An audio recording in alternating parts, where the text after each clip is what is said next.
আসসালামু আলাইকুম। আশা করছি সবাই ভালো আছেন।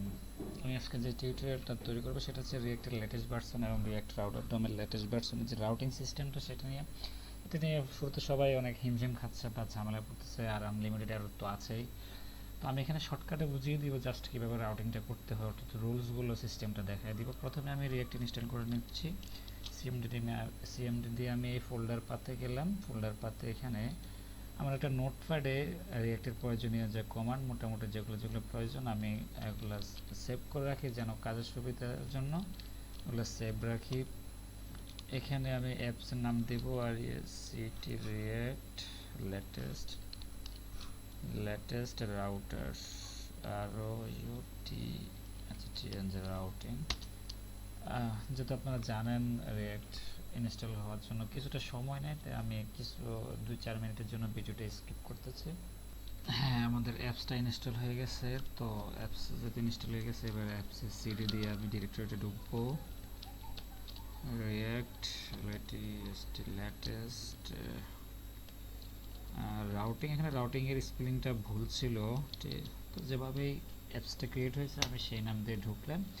ঢোকার পরে npm স্টার্ট না করে আমি চাচ্ছি যে রাউটিং এর যে রাউটার ডমটা সেটাও একসাথে ইনস্টল করে ফেলি, অর্থাৎ এই প্যাকেজটা নিয়ে নিই, তারপরে একসাথে এটা করব, অর্থাৎ npm স্টার্ট দিব।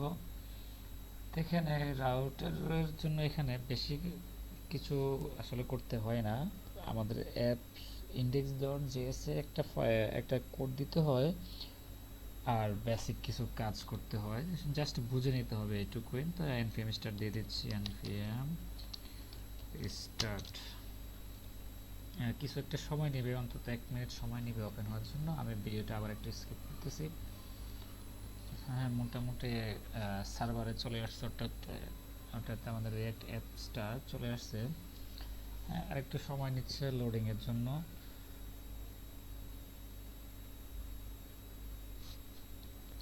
হ্যাঁ, চলে আসছে রিয়েক্ট অ্যাপসটা। এবার আমি কি করব, আমি এই অ্যাপসটাকে একটা কোড এডিটরের মধ্যে ওপেন করব। কোড এডিটর হিসেবে আমি ভিজুয়াল স্টুডিও কোডটাই সবচেয়ে বেশি রেফার করব, কারণ এটা এখানে এই কোডটা আমার এই যে এডিটরটা যেটা আমার ভালো লাগছে। আপনাদের যেটা ভালো লাগে ইউজ করতে পারেন, তবে আমার কাছে ব্যক্তিগতভাবে এটাই ভালো লাগে। আচ্ছা, প্রথমেই আমি যেটা করব সেটা হচ্ছে এখানে আমাদের যে অ্যাপ ডট জেএস, যেটা এখানে যে বাড়তি কোডগুলো আছে আমি এগুলো সব ডিলিট করে দিব। হ্যাঁ, এগুলো ডিলিট করার সাথে সাথে আমি যদি সেভ দিই তাহলে আমাদের এখান থেকে এগুলো সব চলে যাবে। হ্যাঁ, এখনও মনে হয় হ্যাঁ চলে গেছে, এই যে এখান থেকে এগুলো চলে গেছে। আচ্ছা, তারপরে কাজ হচ্ছে আমার রাউটিংয়ের জন্য আমি কয়েকটা পেজ তৈরি করে নেব। এখানে সোর্সের মধ্যে আমি কি করব, আমি একটা ফোল্ডার নিলাম কম্পোনেন্ট। এই কম্পোনেন্টের মধ্যে আমি একটা ফাইল নিব হচ্ছে সাপোজ হোম। আপনারা তো জানেন বেসিকগুলো যে কম্পোনেন্টের নাম সবসময় প্রথম অক্ষর বড় হাতে হতে হয়, না হলে সমস্যা করে। তারপরে আরেকটা নিলাম যে অ্যাবাউট ডট জেএস। তারপরে আরেকটা নিলাম হচ্ছে কি নাম হচ্ছে কন্ট্যাক্ট ডট জেএস। আমি 3টা কম্পোনেন্ট নিলাম। এখানে আমি আমার যে এডিটর আছে এডিটরের, অর্থাৎ এডিটরের এক্সটেনশন ইউজ করে শর্টকাটে একটা ক্লাস কম্পোনেন্ট নিয়ে নেব, যেটা আরসিসি দিলে আমাকে ক্লাস কম্পোনেন্ট সাজেস্ট করবে।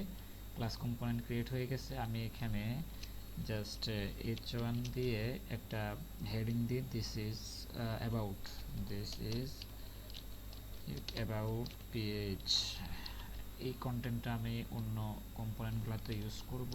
তাহলে অ্যাবাউটের পরে কন্ট্যাক্টর সেইং আরসিসি ট্যাব, এটা চলে আসছে। আমার এটা অ্যাবাউট হবে না, এটা হবে কন্ট্যাক্ট। তারপরে এরপরে বাকি আছে হচ্ছে হোম, এখানেও আরসিসি, তারপর হচ্ছে এটা হবে হোম পেজ। আচ্ছা, তাহলে আমার 3টে পেজ রেডি হয়ে গেছে। তারপরে এই কম্পোনেন্টের মধ্যে আমি আরেকটা কম্পোনেন্ট তৈরি করব, সেটা হচ্ছে ন্যাপ। আমি এখানে আরেকটা ফাইল ক্রিয়েট করতেছি, যেটা দিব হচ্ছে ন্যাপ ডট জেএস এবং আরেকটা কম্পোনেন্ট নিচ্ছে যেটাকে দিব রাউটিং। তাহলে আপনারা চাইলে এক পেজে করতে পারেন, কিন্তু আমি আলাদা করে দেখাচ্ছি যেন আপনাদের বুঝতে সুবিধা হয়। এগুলো চাইলে সব অ্যাপস ডট জেএস এর মধ্যে করা যায়, কিন্তু না, আমি আলাদা করে দেখাচ্ছি। তাহলে ন্যাবের মধ্যে ঠিক আমরা আরসিসি দিয়ে একটা ক্লাস কম্পোনেন্ট নিয়ে নিব। এই ক্লাস কম্পোনেন্টের ভিতরে প্রথমে ইউএল নিলাম, ইউএল এর ভিতরে ইউএল এর ভিতরে নিব হচ্ছে এলআই, যার ভিতরে আমরা আমাদের যে ইয়েগুলো আর কি, অর্থাৎ নেভিগেশনগুলো করব। আর রাউটিং এর মধ্যে আমি একটা অর্থাৎ এখানে রাউটটা করে ফেলি, অর্থাৎ আরসিসি দিয়ে একটা ক্লাস কম্পোনেন্ট নিয়ে নিই। আচ্ছা, তাহলে এখানে মূলত আমরা রাউটগুলো করব, আর ন্যাবের মধ্যে হচ্ছে আমাদের নেভিগেশনগুলো থাকবে, আর পেজগুলো অটোমেটিক লোড হবে। অ্যাপের মধ্যে আমরা শুধু ডিক্লেয়ার করব, ন্যাব এবং রাউটিংকে ডিক্লেয়ার করব, এখানে গেটিং স্টার্টের দরকার নাই। আমাদের আরেকটা জিনিস বলেছিলাম ইনডেক্স জেএস। ইনডেক্স জেএস আমাদের একটা কাজ করতে হবে, সেটা হচ্ছে আমরা যে ব্রাউজার রাউটার একটা রিয়াক্ট রাউটার ডোমের যে আপডেট ভার্সন, এখানে একটা ব্রাউজার রাউটার নামে একটা কিওয়ার্ড আছে বা মেথড আছে, যেটাকে ইউজ করতে হবে রাউটিং করতে গেলে। আমি সেটা আগে সেটা ইম্পোর্ট করার আগে ইউজ করার আগে সেটা ইম্পোর্ট করে নিতে হবে। তো আমি সেটা এখানে ইম্পোর্ট করে নিচ্ছি, ব্রাউজার রাউটার। আমি চাইলে এখানে এস দিয়ে সেটার নাম দিয়ে দিতে পারবো, কিন্তু সেটা করার দরকার নাই। এটা কোথা থেকে হবে, ফ্রম, এটা হবে রিয়াক্ট রাউটার ডম থেকে এটা আসবে। হ্যাঁ, এই ব্রাউজার রাউটারটাকে আমি কি করব, এখানে ইউজ করে ফেলবো, index.js ইউজ করবো, কারণ ভিতরে ইউজ করতে গেলে কোনটা আগে কোনটা পিছে কোনটার ভিতরে কি নানান সমস্যা, যার কারণে এই পেজে ব্যবহার করে ফেলবো, তাহলে সমস্যা থেকে কিছুটা রেহাই পাওয়া যাবে। এখানে ব্রাউজার যেটা, এটাকে কাট করে, সরি এখানে এক্সট্রা কম্পোনেন্ট চলে আসছে, আমি এটাকে কাট করে ঠিক এটার নিচে দিয়ে দিব, আর এই কমাটা তুলে এই কমাটা হবে এটার পরে। অর্থাৎ আমি যে এই রিয়াক্ট স্ট্রিক মোড এবং এই অ্যাপস, এই পুরোটাকে ব্রাউজার রাউটারের মধ্যে দিয়ে দিলাম, অর্থাৎ যেন আমার রাউটিং করতে গেলে আমার ব্রাউজার রাউটার লাগবেই। ব্রাউজার রাউটার হচ্ছে একটা, মনে করেন চৌকাট, যে চৌকাটের ভিতরে রাউটিংগুলো হবে। তাহলে আমি ব্রাউজার রাউটার করে ফেলছি, এবার আমি করব হচ্ছে রাউটিং। রাউটিং করতে গেলে রাউটিংয়ে আমি যে যে জিনিসগুলো ইউজ করব সেগুলো আবার ইম্পোর্ট করে নিতে হয়, আমি সেগুলো ইম্পোর্ট করে নিচ্ছি। আমার লাগবে হচ্ছে রাউটস লাগবে, আর ইউটিএস রাউটস লাগবে, তারপরে আর কি লাগবে, আর লাগবে হচ্ছে রাউট, আর ইউটি রাউট, আর লিঙ্ক এখানে লাগবে না, সেটা ন্যাব লাগবে। তাহলে ফ্রম, এটা কোথা থেকে, এটা আসবে রিয়াক্ট রাউটার ডম থেকে আসবে। ওকে, নিলাম। এবার আমি প্রথমে রাউটসের মনে রাখবেন যে সকল রাউটসের মধ্যে থাকবে, তাহলে আমি রাউটসটা ইউজ করে ফেলছি। রাউটস নিলাম, এবার রাউটসের মধ্যে রাউটগুলো নিব, আর রাউট। ওকে, তাহলে আমার এই রাউটসের ভিতরে রাউটগুলো থাকবে। এই রাউটের মধ্যে আমার ইউজ করতে হচ্ছে প্রথমে প্যাথ। আমি প্যাথ সাপোজ একটা স্ল্যাশ দিয়ে মানে হোম প্যাথ বোঝাচ্ছে। এই হোম প্যাথে এখানে আমরা রাউটার ডোমের যে 5 ভার্সন, সেখানে আমরা কম্পোনেন্ট ইউজ করতাম, কিন্তু এখন আর কম্পোনেন্ট ইউজ করলে হবে না, এখন আমরা ইউজ করতে হবে এলিমেন্ট ইউজ করব। এলিমেন্ট ইউজ করার পরে আবার আরেকটা কাজ আছে, আমি যে যে এলিমেন্টসগুলো ইউজ করবো, অর্থাৎ আমরা এগুলো আগে এখানে ইম্পোর্ট করে নিতে হবে। তা আমরা কি কি এলিমেন্টস ইউজ করছিলাম, আমরা ইউজ করেছিলাম হোম, হোম হোম নিয়ে নিল, ইনপুট হোম নিয়ে নিল, তারপর হচ্ছে আবার নিয়েছিলাম অ্যাবাউট, তারপরে হচ্ছে কন্ট্যাক্ট, এই তিনটা আমি ইনপুট করে নিলাম, এই তিনটাকে ইউজ করব এখন। তাহলে এখানে যদি এলিমেন্ট লিখি, এখানে আরেকটা জিনিস মনে রাখতে হবে, এলিমেন্ট লিখলে সেগুলোকে অবশ্যই একটা ক্লোজিং ট্যাগের মধ্যে রাখতে হবে, নর্মালি দিয়ে দিলে হবে না, সেটাকে একটা ক্লোজিং ট্যাগের মধ্যে রাখতে হবে। তাহলে আমার এই যে হোমের যে রাউটসটা হয়েছে, তারপরে আমার দরকার হবে হচ্ছে কন্ট্যাক্ট, আমি দিলাম কন্ট্যাক্ট, তারপরে আমার দরকার হচ্ছে অ্যাবাউট, এখানে আমি পাতটা দিয়ে দিলাম কন্ট্যাক্ট, তারপর এখানে পাতটা দিয়ে দিলাম হচ্ছে অ্যাবাউট। মোটামুটি আমার রাউট হয়ে গেছে। তবে একটা জিনিস এখানে আরেকটা সমস্যা হয়, সেটা হচ্ছে আমার এখানে যে স্ল্যাশ ইউজ করছে, স্ল্যাশ মানে হচ্ছে হোম, তাহলে এখানে স্ল্যাশে হোম পাবে, কিন্তু যখন এই রাউটসটা কল হবে এখানে কিন্তু সে স্ল্যাশও পাচ্ছে, তাহলে জিনিসটা এক্সিট হচ্ছে না, তাহলে সে কিন্তু এটাও পেয়ে যেতে পারে। এই কারণে আমরা যেটা ইউজ করবো সেটা হচ্ছে এক্সাক্ট এক্সাক্ট প্যাথ বলে দিলে তখন আর এলোমেলো কিছু করবে না। EXACT এক্সাক্ট যখন বলে দিব তখন সে আর মানে এক্স্যাক্টলি যে পার্টটা দেওয়া আছে সেটা পেলেই সে আমাকে ওই এলিমেন্টসটা দেখাবে, না হলে দেখাবে না। তাহলে আমার রাউটিং হয়ে গেছে। এখন আমার যেটা ন্যাব, অর্থাৎ একটা রাউট লিস্টের জন্য ন্যাব, আমরা সাধারণত কি করি, আমরা অ্যাঙ্কর ট্যাগ দিয়ে সাধারণত এই যে ন্যাবগুলো করে থাকি, কিন্তু এখানে অ্যাঙ্কর ট্যাগ দিতে হবে না। এখানে যেটা ইউজ করতে হবে সেটা হচ্ছে লিঙ্ক ট্যাগ। লিঙ্ক ট্যাগ দেওয়ার আগে আমাকে লিঙ্ক ট্যাগ অবশ্যই ইম্পোর্ট করে নিতে হবে। আমি লিঙ্ক ট্যাগটা ইম্পোর্ট করে নিচ্ছি। এই লিঙ্ক ট্যাগটাও আসবে হচ্ছে রাউটার ডম থেকে, রাউটার ডম থেকে আসবে। এবারে লিঙ্কটাকে আমি ইউজ করব হচ্ছে এলআই এর মধ্যে। তাহলে এলআই এর মধ্যে আমি লিঙ্কটাকে নিলাম।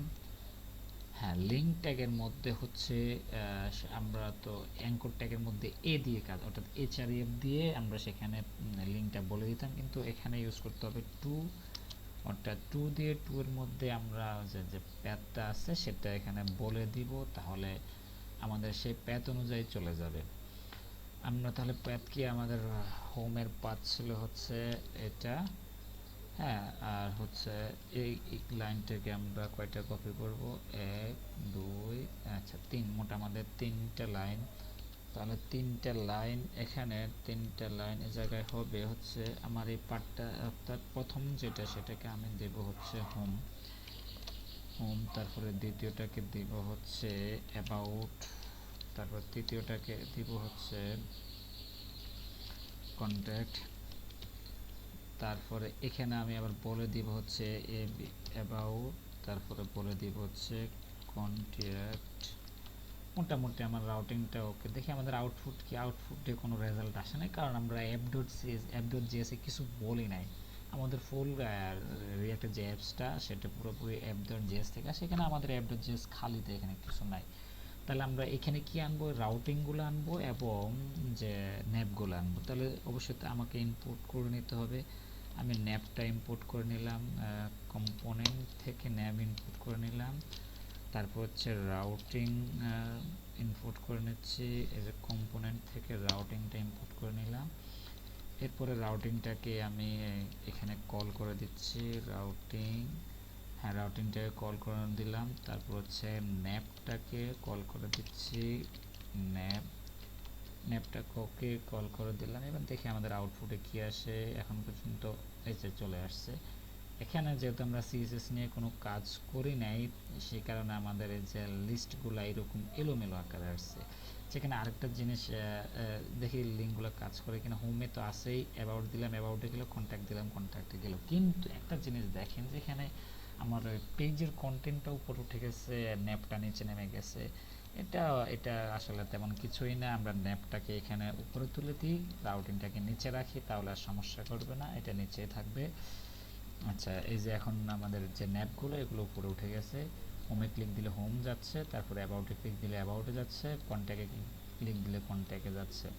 তো আশা করি রাউটিংয়ের যে সমস্যাটা আশা করি আপনারা বুঝতে পারছেন। এরপরেও যদি কারো কোনো প্রবলেম হয় অবশ্যই কমেন্টস করবেন, চেষ্টা করব হেল্প করার জন্য। তো আজকে এ পর্যন্ত, সবাই ভালো থাকবেন, সবাইকে ধন্যবাদ। আসসালামু আলাইকুম।